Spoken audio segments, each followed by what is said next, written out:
Hello guys! Welcome dito sa aking channel, Kapalaran 888. Welcome! Alamin natin kung anong messages, vibration, gabay energy para sa lahat. Ito ay para sa lahat ng nanonood na Capricorn. Capricorn, alamin natin kung anong messages guys. Okay. So, ito ay weekly tarot reading. So, pwede kang makaresonate. Gamitin mo ang iyong intuition sa panonood. Capricorn. First card natin is Celine. Second is Spells and Rituals and Vision. Dito sa unang barahang to, Capricorn, sinasabi na posibleng sa linggong ito, may mga tao sa paligid mo na nangangailangan ng liwanag or ng clarity, ng advices, or ng kung ano man na pwedeng makatulong sa'yo sa mga madidilim mong kalagayan or kano pa man. Okay? Ito naman ay Spells and Rituals. Sinasabi ng baraha sa'yo dito na siguro may mga bagay-bagay ka na gustong mangyari sa buhay mo. And siguro oras na ito para magsimula ka ng manifestation rituals, spells, or kung ano pa man. And dito sa vision, sinasabi na kung ano man itong gusto mong mangyari sa buhay mo, Capricorn, make sure na alam mo ito. 'Di ba? Yung parang may direkta tayong goals. Meron tayong parang direction sa buhay, parang ganun. So, sinasabi ng baraha sa'yo na kailangan nating alamin or kailangan nating gawin kung ano yung mga bagay-bagay na gusto natin. Okay?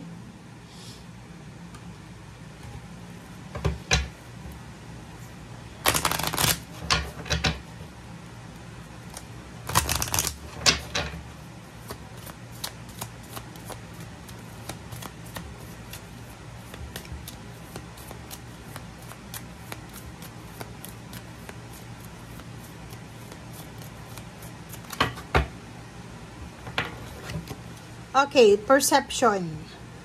Beyond the veil of illusion. So, nakikita natin dito, Capricorn, na yun na nga, siguro may mga bagay-bagay ka na kailangan tanggapin. May mga unrealistic siguro kayong mga paniniwala or goals sa buhay na kailangan nyo ng simulang tanggapin yung realidad. Okay? So, ibig sabihin, meron kang mga imaginary goals or mga unhealthy habits or kano pa man na ginagawa na mahirap iwasan or kano pa man. Make sure na ma-realize natin to this week na siguro oras na para i-let go. Siguro oras na para tanggapin kung ano yung realidad dito sa mundo. Oh, 'di ba? So it's a resonated card sa iyo na judgment. Sabi ng baraha, isang decision making ang kailangan mong gawin or ang kailangan mong simulan para matapos na itong mga bagay-bagay sa buhay mo na parang hindi na makatarungan or hindi na siya nakakatulong sa iyo. So, siguro yung yung iba dito makaka-resonate, yung may mga bisyo lang, may mga bisyo, may mga relationship na sobrang toxic pero nagsasama pa rin. May mga trabahong sobrang toxic na naandyan pa rin, 'di ba? So, sabi ng baraha sa'yo dito, 3911, yung manifestation mo, yung goals mo ay posibleng iset mo siya sa realistic mong pamumuhay sa ngayon. 'Di ba? So, iwasan mo yung sobrang expectation. Tanggapin natin kung ano yung sa ngayon, okay? Huwag tayo masyadong nag-i-expect ng para sa future. Kasi minsan, 'di ba, may mga taong ganun na masyado silang expectant. Nag-expect sila ng success agad. Lalo na yung iba na 'di ba sa panahon ngayon, meron silang pinoproject na once na nakapagtapos ka ng pag-aaral, sigurado ka ng magtatagumpay sa buhay, na which is, hindi naman totoo siya. Kasi kung wala kang diskarte, kahit may diploma ka, hindi ka makakatungtong doon sa success na gusto mo. Kailangan may diploma, nakapagtapos ka, may diskarte. Parang ganun. Okay, the Sun.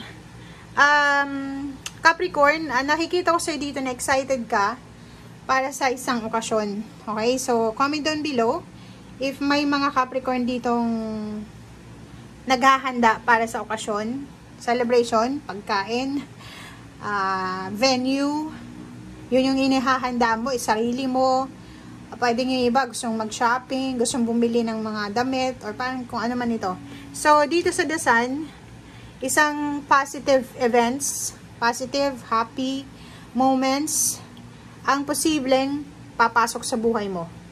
Or isang napakasaya, napaka-stable na pangyayari, ang papasukin mo. Okay? Or darating sa'yo. So, Two of Swords, sinasabi ng baraha sa'yo dito na wala nang procrastinations, tuloy na to. Ano man itong positive happenings na to, or positive events na to, tuloy na siya. And Chariot, so pwedeng travel siya. Pwedeng nakapag-desisyon ka ng mag-relocate, mag-travel, nakapag-desisyon ka ng bumalik sa lugar kung saan ka galing, or pumunta sa lugar na bago sa'yo, magtrabaho sa ibang bansa, magbakasyon, or kung ano pa man. So, nakapag-decide ka na. Parang ganon. May mga family events, family celebration, or family gatherings, ang posibleng tuloy na. Okay? So, Eight of Swords, nakikita natin dito na yun na nga, etong perception na to, na beyond the veil of illusion, eto siya, yung mga restrictions. Diba? Kung may mga restrictions ka sa buhay, stagnation, sinasabi ng baraha sa'yo na isang decision making mo lang, posibleng magbago ito. Okay? If feeling mo wala kang freedom, isang decision lang, posibleng magbago ito. Makukuha mo yung freedom. Okay?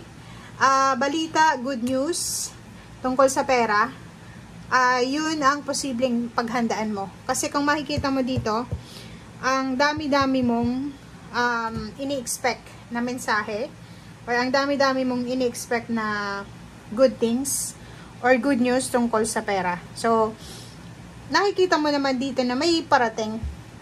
'Di ba? So, may parating na balita tungkol sa pera, or sa pagkakakitaan. So, comment down below if you resonated. Maraming salamat. See you again. Bye!